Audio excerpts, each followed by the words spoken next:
I'm the Senior Vice President for Editorial and Licensing at Alexander Street, and I just left my glasses down there, so hopefully I get this right. Where's the, David, which button? I can't see anything.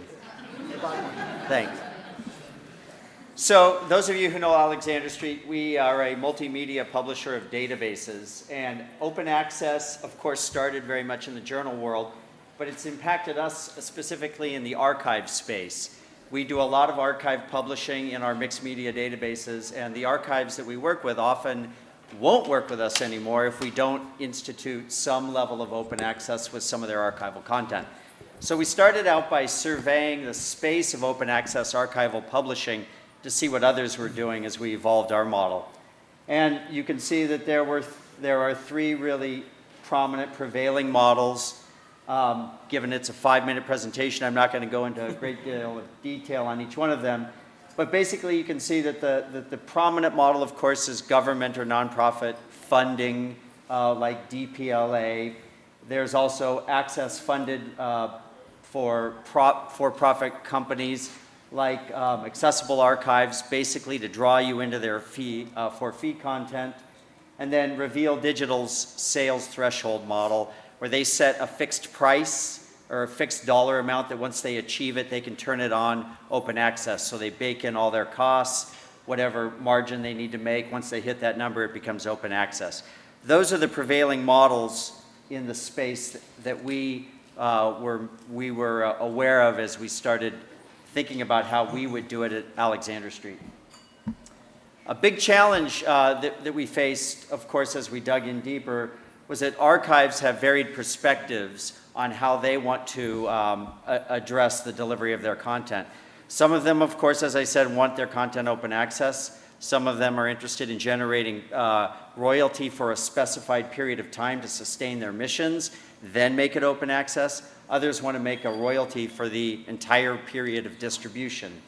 The other issue we confront is that the scholars we serve want to access and experience the content, the archival content, in a unified platform, regardless of whether it's open access or not. In other words, much like journal articles, for the scholar who's searching, they don't really care if the library paid for it, it's open access, they just want to get to the research they need.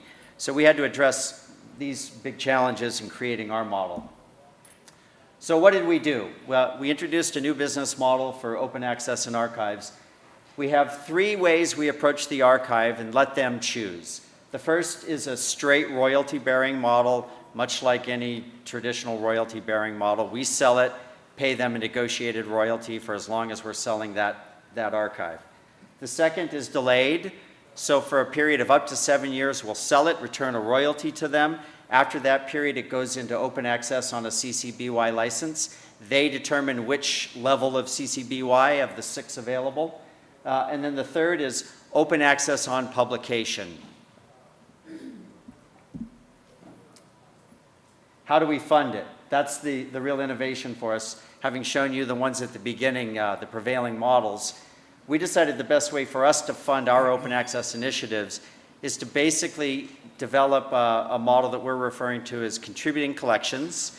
We identify specific collections in different fields where 10% of the revenue generated goes to funding the open access initiatives we deliver on our platform. So these are the decisions arrived at through negotiation, essentially with the archives that want to return a royalty being willing to accept a lower royalty. And it allows us in aggregate to come up with basically the same fixed price we would have sold for in the beginning, but able to take 10% of the revenue off the top and fund open access archives. So how does this work in practice? How am I doing, David? 1 minute. Okay, great. Anthropological Fieldwork Online just launched for us. It's a database built on the seminal ethnographies of the 20th century. It's the fieldwork that underpinned each one of those ethnographies.